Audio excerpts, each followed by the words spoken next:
All right, I want to welcome everybody who has jumped into our Wednesday webinar here at TimeSolv. Scott Clayson with you here today. I'm going to give another minute or so, let people roll in as per usual. So if you need to, you can certainly spend a minute getting that glass of water, cup of coffee, your hot mug of tea, your lunch, whatever you need to do here in the next couple of minutes. So I'll be back here in about a minute or so. Thanks, everybody.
Okay, let's go ahead and get started with today's webinar. Thank you again to everyone who is joining me here as we take a look at the tips and tricks to get the most out of TimeSolv. Once again, this is Scott Clayson, Director of Marketing at TimeSolv. I love seeing a lot of the familiar names of people who are regular attendees of these webinars, and to those who are TimeSolv users that haven't been a part of our Wednesday webinar, our monthly Wednesday webinar. Welcome, glad to have you here. Once again, this is just the time where we will go through the last 4 weeks worth of the tip of the week that gets sent out generally every Monday with either a news about new features that we've added to TimeSolv, or reminders about features within TimeSolv that you either maybe weren't familiar with, didn't know we had, or had learned at one point and forgot. And we just want to make sure everyone is getting the most out of your subscription with TimeSolv. So, boy, once again, just like when COVID-19 hit, it seems like the world's events certainly a lot has happened in the last month since the last time we did this webinar. I live in Minneapolis. The TimeSolv is headquartered here in the Twin Cities. Most of you know that we home office. I not only live in Minneapolis, I live very close to where everything has happened, with where George Floyd was killed, along with where the protests and eventual looting and rioting occurred. Were all within 2 miles of my house, to the point where I had ash landing on my front and backyard from the fires. And as horrific as it was to see the shops that I've gone to for 20 years, it was even more horrific seeing what happened to George Floyd, literally right down the street practically from where I live, and an intersection that I've driven through for years on the way to doing various things as I've lived in this city. So it's been a very personal, hard time here, but hopefully we can all move forward in the way that we need to move forward, and that this is a catalyst. And it looks like my screen went black. I don't know if everybody saw that. It's now come back. Not sure what happened. Um, so I think we're okay now, which is a good transition. Let's get to our webinar topics for the day. I'm pretty sure we're back here, but at least we're at my end. The screen went black for just a few minutes. So, okay, so today, here's what we're gonna cover in our webinar. Remember, everyone is on mute. You will have an opportunity to ask questions about some of the things that we'll talk about. If I don't have the answer, I promise I will find out the answer and email it. Everyone is we'll get a recording of this session so that you can watch it at your leisure, or if you have to step away early as well, you'll be able to watch this whole thing in its entirety. So two of the four things are new. Actually, no, it is three of the four things I want to show here on the webinar are new features that have been added in TimeSolv just in the last couple of weeks. Importing custom fields, which I'll talk about. The one thing that has existed that I want to emphasize again is the ability to not only create your default invoice narratives, but how and where you can change those if needed, and to leverage the invoice narrative as well as a tool to help your firm. Then I'll talk about two other new things that have been added in the last couple of weeks. One is the ability to download all of the invoices to a zip file, and importantly, they're all now in individual PDFs. And we'll show you how you go about doing that. And then the last thing is a really nice, I think, feature that is especially critical as we're still navigating this COVID-19 world, and that is you now have the ability, if you are using LawPay for your credit card transactions or taking ACH bank account transactions, you can now store that information within their file in TimeSolv and make charges against invoices right in TimeSolv and not have to do that through LawPay. And we'll show you how that all gets done and what the benefit of that is as we get through this. So that's what we're looking to cover today. So let's first talk about importing custom fields. I'm going to go ahead and change over to, oh, I have a black screen. Okay, that's interesting, instead of my web browser. Okay, let's see what I can do here. Okay, let me just close out my Chrome and see if it opens back up for me again. Okay, there we go. So let me get into TimeSolv.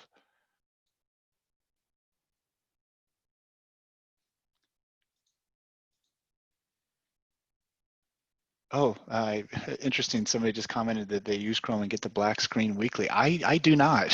So that was something I don't run into very often. So anyway, okay. So the ability to import custom fields. Here's a quick review.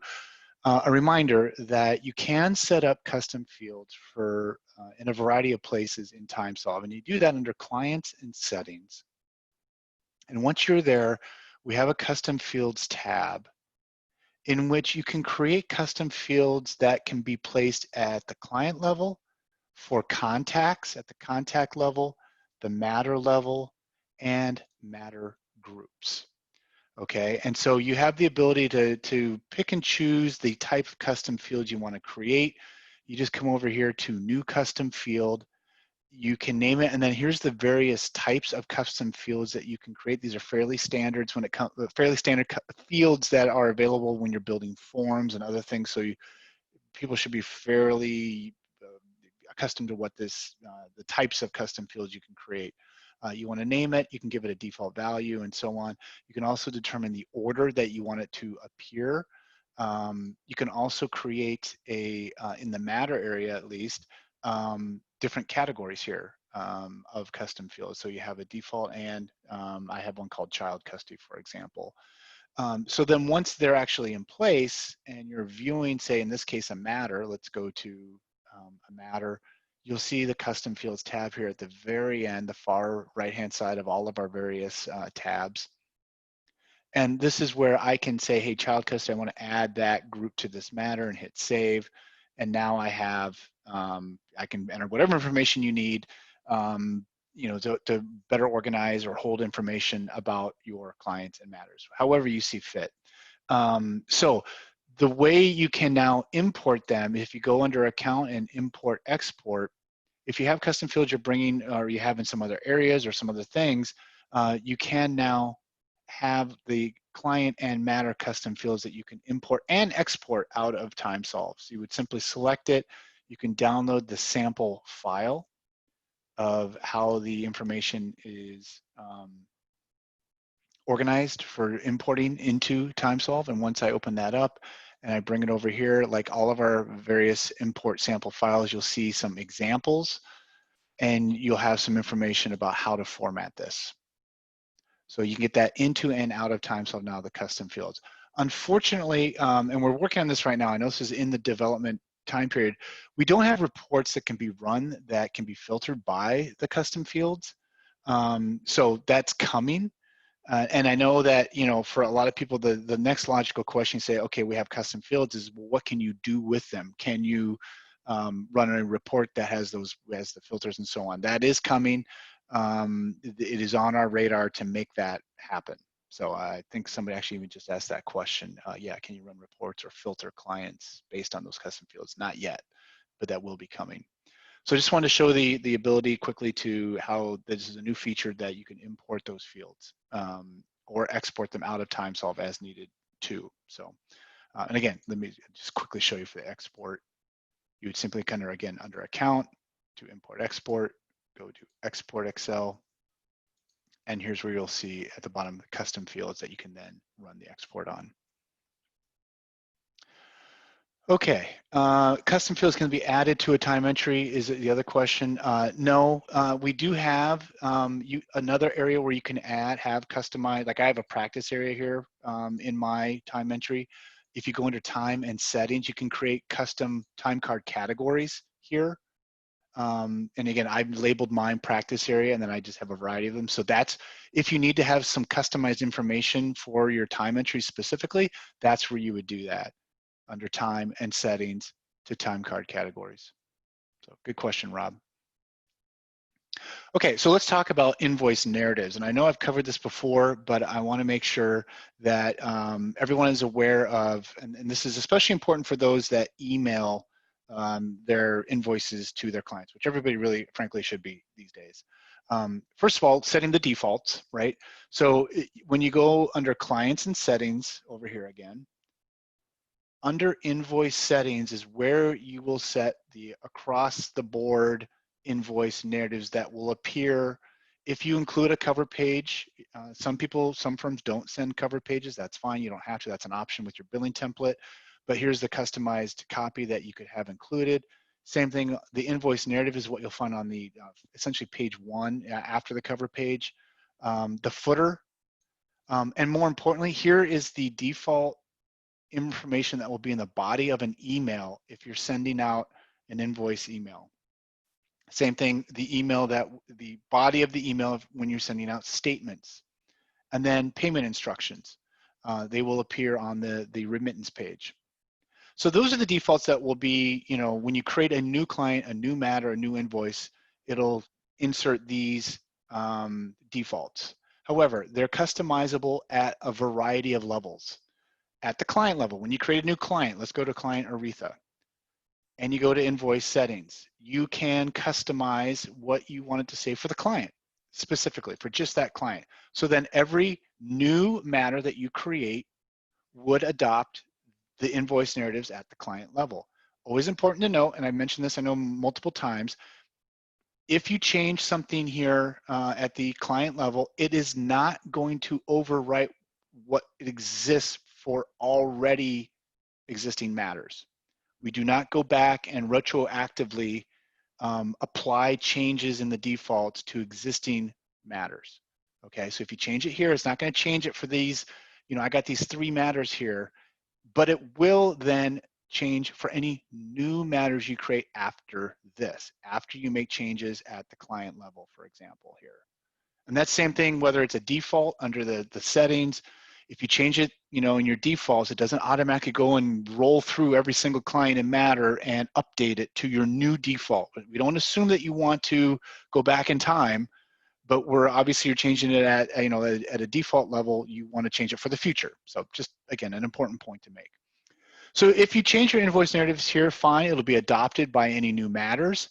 For any new matter or any existing matter, you can also customize it specifically for that matter. So I'm in Estate Plan 3, I go to Invoice Settings. Here's my next opportunity to edit the narrative. So I can click on Edit Narratives for this matter and update it here if I'd like to. Then when you create your invoices, it's obviously going to grab whatever your defaults are at the matter level, of the client level, the default level, and so on. You have one last chance before you send your invoices to change the narrative and customize it for that specific invoice. So let's create a specific invoice. Let's do a read. I think I have some time. No, I don't have some time. Let's just do it for all. I know I have some time that I've put in here for some other things I've done. Just going to generate, I don't even know how many invoices I'm going to get generated here. I have some dependency. Okay. So I have a bunch of invoices here. I can change the invoice narrative one last time. And that is if I click on the dollar amount here and I go to narratives, this is my last chance to change this language. What I really like about the ability to do this, especially at the individual invoice level, is I want to focus on the invoice email message. And by the way, this is a coming soon kind of thing that you guys are the first to hear this. We are, and I know it's in development right now, going to make the ability to have HTML editor within the email message here. So you'll be able to see like, bold, italicize, put it in ordered lists, numbered lists, insert images, create links. At this point right now, if I just enter an email address like this or a URL, it's going to become a link in the body of the email, like when we open up an email. But now you'd be able to do it when we have the HTML editor. You can make it look a little nicer. You can highlight it. You can make it red, whatever you want it to be. So that's coming. But the point is using that invoice email message, especially specifically at the draft level. Think about, and I've even done webinars on this, on how you can use your invoice for future marketing. And I say that in regard to reviews. For a lot of us, a lot of firms, referrals and reviews are one of the lifebloods of, how you get new business. People look at whether it's on FindLaw or you're on Super Lawyers or wherever you are in the places where people are searching for your type of practice of law, whatever marketing efforts you do. A lot of it will include asking your clients to leave reviews for the work that you've done. Why not ask them to do that when you've sending them the invoice if you know that they're really happy? And this is where the customization comes in. You may not want this in your default email message, hey, leave us a review here type of thing. But when you're doing the invoice and you're doing it for Amir and that matter you worked on called test, and he was super happy with the work that you did, before you send that invoice, this is where you can put in, hey, if you really like this, leave a review. And it could look like, I have a sample. Let me show you an email. This is what it could look like. I did this for Jerry and Associates as one of my dummy clients, but I customized it, this specific invoice. I said, hey, I have one last favor to ask. Online reviews are important and the way in which a lot of our clients find us. I would very much appreciate it if you took a few minutes to leave a review, blah, blah, blah, use this link. And I just inserted that URL. And you can see that, these, like I mentioned before, they become actual links in the body of the email. So think of this is oftentimes when you're sending your invoice, the last time you're having consistent communication with your clients. If you know that client is really happy, don't be afraid to ask them to do something for you that will help benefit, or obviously leaving a review, or asking them for a referral, refer your friends. And I know that from an ethics point of view, you cannot incentivize them to leave a review or a referral. You can't say like what we do, TimeSolv does, and a lot of you have probably seen this, where you might get some emails from like Gigi or some others here who asking you to leave a review about TimeSolv. And if you do, we send you a $10 Starbucks gift card. Well, I know as a lawyer, you can't really do that. So it needs to be a freely asked for review. And this is the place to do it, and the place to customize that based on, you don't want to ask somebody for a review who's going to leave, well, you're lawyers, how, or most of your lawyers, you know how it is. You don't ask somebody a question you don't know the answer to, right? When you're in court. I know that. I've watched lots of law lawyer movies, right? But that, there's obviously truth to that. So you don't want to ask for a review from somebody who you know isn't going to leave you a good review. And this is the place to do it. Okay, so that's invoice narratives and how you would go about customizing them at the various levels, from as granular as the specific invoice up to, generally speaking, the matter level, then the client level, then you have your firm-wide default settings in TimeSolv.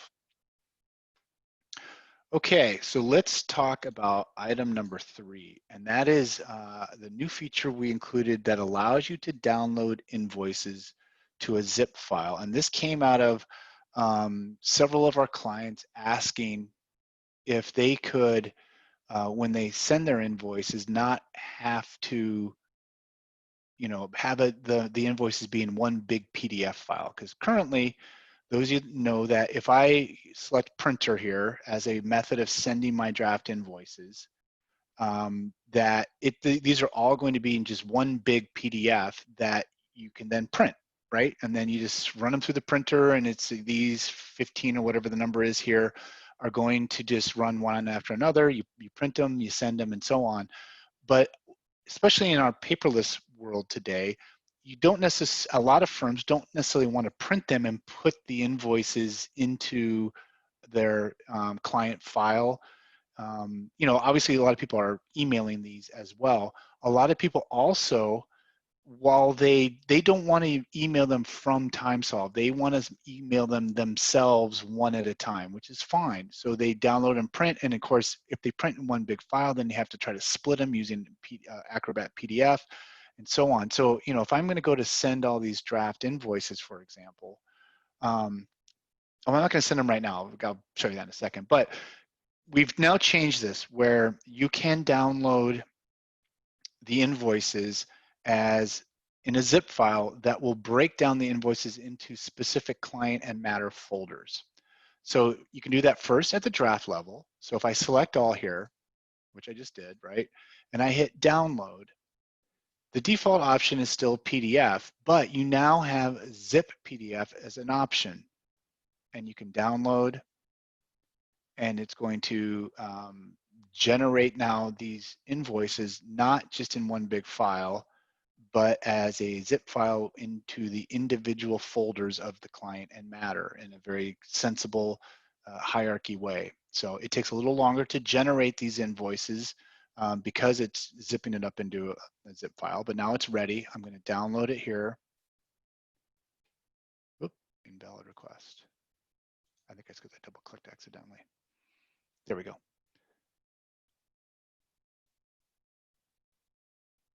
Oh, no, hang on. I did this all wrong. Let me just do that again. Sorry. I accidentally double clicked there, so I think that messed me up.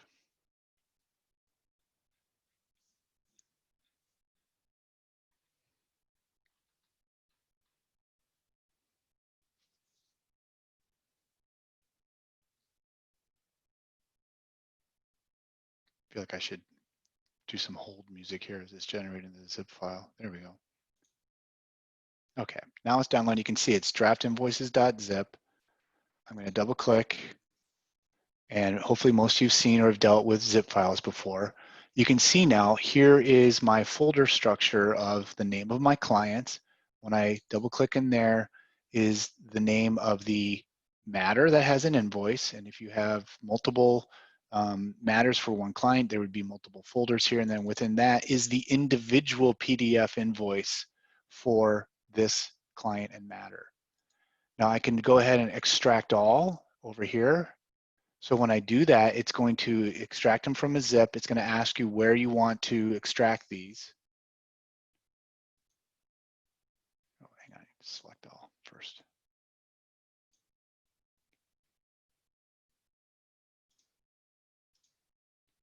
Good Lord, come on, Scott. My computer's not playing nice with me right now. Should be asking me for a specific place where I want it. Oh, I believe it's over here. Sorry, it's over on another screen. That's why it wasn't showing up. Okay, so this is where you would then choose browse to where you'd want to download them all into a folder. by the client and matter, and you hit extract. Okay, or you can do them one at a time, open this up and do it in that fashion. They're still going to say draft. They're still going to have the draft watermark on it because these still have not been sent. So the other thing you can do then, once you've actually sent them, so nothing's going to change now if I go ahead and hit send. It's still going to generate them as individual, or as one big PDF.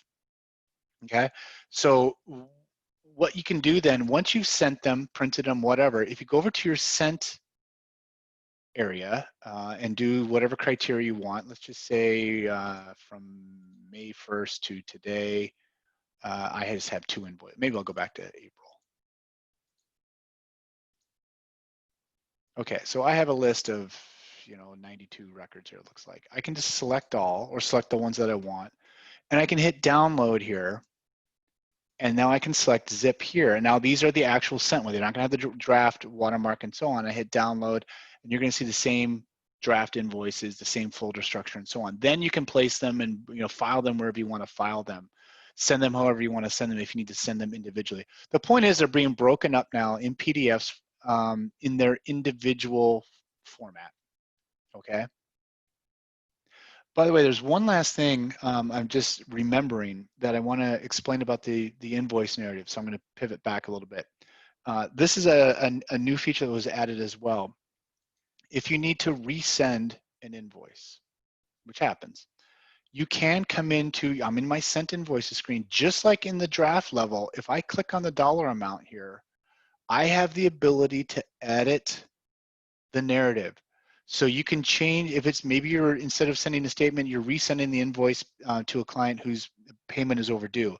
In the email message, you can change the narrative to say, hey, this is late, make sure you pay it, whatever the case may be, okay?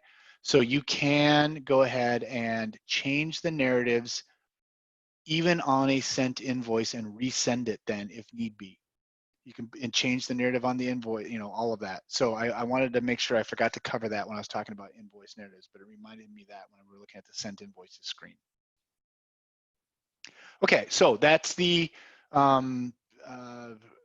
main gist of how you do the zip files. You can do them at both the draft level and the sent invoice level. And the key is selecting the invoices you want to have zipped up. Click on download, whether you're at the sent level or the draft level, and select zip. And they will then be placed in individual folders by client, then matter, then the individual invoice. Okay. Our last topic then that I want to talk about today is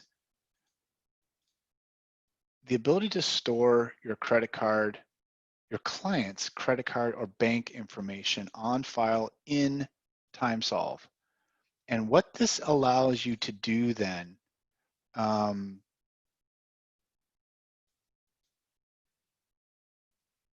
on a second, I want to answer a couple of questions that may have come in here. How do you anticipate a user using this feature? By feature, you mean, I guess, Poonam, if you could be a little bit more clear on which feature we're talking about. Oh, and then also the question, it'd be hugely helpful if we can change the individual file name format, i.e. client matter name. That, I want to be, I feel like that is something that's been talked about, but in our dev environment to be able to customize that, but I don't believe we released anything, but I know it's been talked about. But no, we don't have that into place yet to change the name of that PDF invoice file name. It's a good one. Can we remove the tab for this new feature from each matter? Michelle, are you talking about the payments tab? Are you already moving ahead to, yeah. That I don't know, I'd have to check on. Good question. And Poonam was asking me about, how would people use downloading a zip file drafts or file invoices? How would they use that feature? I think it comes down to what I mentioned when I first started showing this, that a lot of firms have asked us, and the reason why we did this is they didn't want to see the invoices in just one big PDF because they were parsing it down, splitting it into multiple PDFs because they wanted to send out those invoices by them using their own email client, or they were storing a copy of the PDF, you know, in electronically wherever they manage their documents. They have a filing system, electronic filing system, if you will, to store invoices. And so instead of having to break down the individual invoice, or, you know, previously what you could do with the sent invoices is click it one at a time and download the PDF. Well, that gets pretty laborious, right? Doing one at a time, you know, downloading as a PDF. So now you can just download everything at a click into a zip file, and they're already now in their individual places. So that's, I think, the main benefit of using that. These are good questions. Thanks, everybody. So Michelle was getting ahead talking about the payment, the new payment settings, and what you can do with actually storing credit card on file. This is if you have a LawPay account and you are charging for using credit card or ACH bank accounts. So the first step obviously is to make sure, going under payments and settings, if you haven't done so already, under bank accounts and you're using LawPay, this is where you can create, of course, as many different bank accounts as you want, and then you go under create payment profile and you connect to your LawPay account in here. So we're going to assume you've already connected your bank accounts to LawPay that you have managed here in TimeSolv. If you decide that you want to be able to store and charge a credit card or bank account once an invoice has been generated, you can do that by going under the client and matters, go to any particular client or matter. In this case, I'll do Aretha. And you'll notice there is a tab called Payment Settings. And Michelle is asking the question, can we remove that tab for each matter? Or like I said, I'll ask that. I don't believe we would be able to. I understand that if you're not using this feature, this kind of will feel cluttered, like get rid of something that I'm not using. So I will make note of that. But we're going to go into a matter here. We're going to click on Payment Settings. I already have it in place here, so let me just delete that for this particular matter. So what you're going to see is this. We need to enter either the credit card or the bank account / e-check ACH payment information that you have on file for this particular matter. Okay, even if it's you know, you have to make sure you have it set up on the LawPay side to be able to, you know, have them store credit card numbers.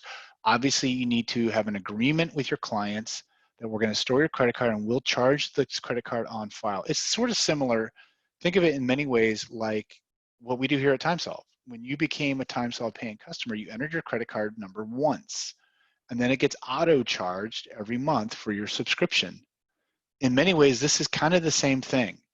And it allows you to manage your AR in a very reasonable way and can be very predictable now in how the cash flow is going to happen at your firm. So we're going to enter the credit card information for this specific matter. And the name on the card, let's just say it's, I'll just do what I had before, Pete Wilson. I'm going to put in a dummy credit card number that's part of LawPay's. Allows me to do this. This is the test environment I have with LawPay. Of course, I had the screen up previously before it went all black at the beginning of this session here. So I promise I had this ready to go. Okay, so here's my test credit card number. CVV doesn't really matter. I'll do the email as just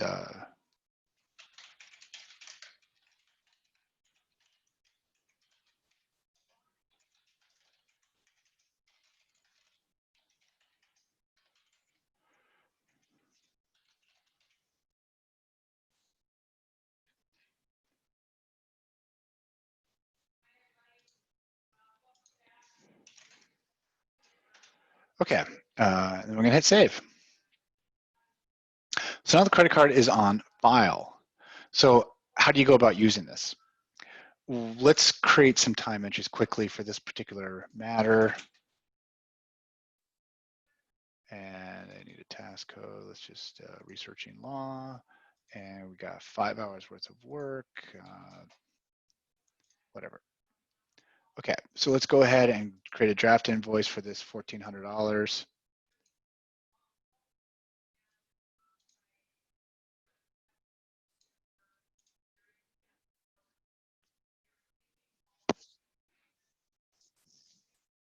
Okay, so there's the invoice. I'm going to go ahead and send it. Invoice is sent. So let's go to our sent invoice screen here. Okay, and so here it is right here, $14.53.50. I want to go ahead and charge that credit card I just put on file. I want to charge it for this amount to pay off the invoice. So I'm going to go ahead and click on the dollar icon over here, pay. It's going to take me to the payment screen. Now what happens is, normally for those of you that record your payments in TimeSolv, you know that when you come into our payment screen here, the payment method usually by default, it says credit card, I believe, or check, one of the two. But now it's going to say credit card on file, and it'll automatically default to credit card on file. And it's going to, because I hit the pay icon over there on the sent invoice screen, it's already pre-populated the amount and the client and matter. We have the credit card on file. Let's go ahead and charge it. So now we have a payment that's been made. It shows me that it's via LawPay for this amount. Now I can allocate it to that invoice, and I'm going to take it off of that one. I want to allocate it to just 407. Hit allocate. It's going to allocate 1453.50, hit save. And now if we go over to our sent invoice, you can see that this was paid. So now, not only did I just create and send that invoice, I just had it paid. So again, this is, I think, a critical tool that you can use, especially in today's environment, to improve and make your cash flow more predictable. Obviously, it can increase efficiency because you know when you're getting paid. It's a secure payment method. These numbers, all this credit card information, again, is still being stored over on the LawPay side through their highly secure environment for credit card processing. And it creates convenience for your clients, because now they don't have to, every time an invoice is sent, go in and call you up with a credit card number. Or even if you have the client portal set up, they have to go in and pay it every time. Again, you'd have to put in your agreement with your clients when you start your work, that this is how you're going to receive payment. You could put in your invoices that you will charge their credit card, let's say 5 days after an invoice is sent. So it gives them time to review the invoice before you actually do the charging of the payment. You could also perhaps offer an incentive that if they sign up for automatic bill payment, you give them a small discount. Like maybe they get 5% off of the invoice if they allow you to automatically bill them. So again, I think this can be a powerful way in which you can charge your clients, get paid faster by leveraging the ability for LawPay to store credit cards on file, and you to use that to run payments right here in TimeSolv, allocate to your invoices, and you're getting paid. When you know you're getting paid, you don't have to wait around, I guess, is the main point. And again, emphasis here that it's not just credit cards that can be accepted and run through LawPay, but also bank account information. So, again, it's just being able to put in that bank account information that you gather from your client, so it'll automatically withdraw from your bank account. Does the firm have to pay the credit card processor for LawPay? Yeah, whatever you can. That's a whole different super question about the credit card processing fee that a LawPay as the processor charges, that I'm not as familiar with. I believe that it's not considered. There was a question that came up about this a while ago, and I did some digging. That many LawPay does not recommend that you pass on that credit card processing fee, which is why I emphasize the bank account end of it. Because then you wouldn't have that credit card processing fee. So that's not part of the world I'm not as familiar with. about the how the fees work on the credit card. But I know that it is frowned upon to pass on that. You know, you could, I suppose, put in a convenience fee of some sort that you enter as an expense that, you know, upcharges people, but I know there's some ethical considerations with that. So, okay, any questions about how that tool works other than Michelle? I will ask about the ability, if you're not going to use this feature, do you have to see the payment settings tab when you're viewing a matter? I think that's a really good question. And I will follow up in the email that I send to everybody who's attended here with the link to watch the replay here. And that covers all of our topics for today. One last question we have here, back to custom fields. The time card categories feature works great. We have a general consultant we will use for 3 outside folks. Would like to do the same, but I don't see a way to do that in custom field. That's a question, Rob. I would ask you to go ahead and contact our support team. The question was they'd like to do the same for expenses for people for outside consultants. That's a pretty detailed question that I would prefer that you reach out to our support staff to walk you through what exactly you're trying to do and how you can achieve that, which actually brings me to this. That's a nice segue that for any of these kind of detailed questions, please get a hold of our support at timesolv.com. Call our 1-800 number, then it's extension 2 to reach our support team. You can also do a chat on our help site, help.timesolv.com. You can now, as we showed before, you can do a chat right within the TimeSolv application. I forgot to mention that. By simply clicking on this help button down here, you click on that, you can get to ask, and then you can start a conversation via chat with our support staff right here. So there's a lot of multitude of ways to get in touch with our support team. And as far as the the questions about enhancements, like there was a question about, hey, what can we do reports for custom fields? And I've mentioned this before. Go to our suggestions portal, timesolv.ideas. I just lost the screen again. Wow. Okay. Oh, there it is. Wow. TimeSolv at ideas. Excuse me. TimeSolv.ideas.aha.io. And when you look at that in a browser,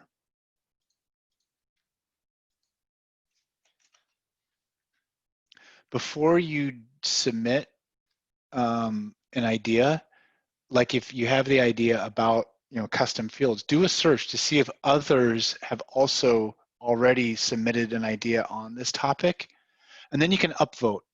And you can see, upvoting really helps us in determining how popular is this suggestion and should our dev team react to that.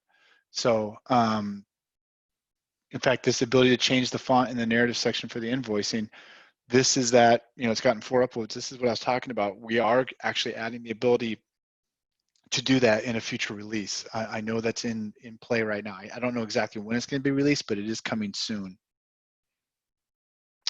Okay, so this is where you want to go again, and let me put this in the chat so that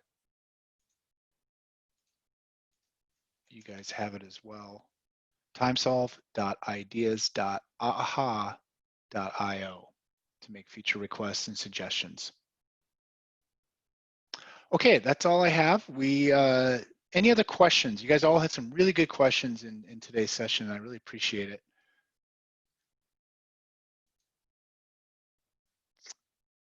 As I mentioned previously, I will be, not we, by we I mean me, I will be sending out a link to watch this webinar again if needed. And Michelle, I will specifically, and of course everyone will see the answer to that payment setting question. My answer right now is I don't think that can just go away if you're not using it, but I'll double check. And unless anybody has any other questions, then we'll go ahead and wrap this up. So I appreciate you all joining me today. Our next Wednesday webinar will be, let me check to see if 4th of July is going to, yeah, it'll be July 8th. Everyone should be back at work from the 4th of July weekend if they're going anywhere this year. So July 8th, second Wednesday in July. You can always sign up. Tip of the week emails always have the rolling link to sign up for the Wednesday webinars, and I hope you'll be able to join us. So thank you everybody for attending, and have a great rest of your day, have a great rest of your week, and we'll hopefully see you in July sometime. So take care everybody.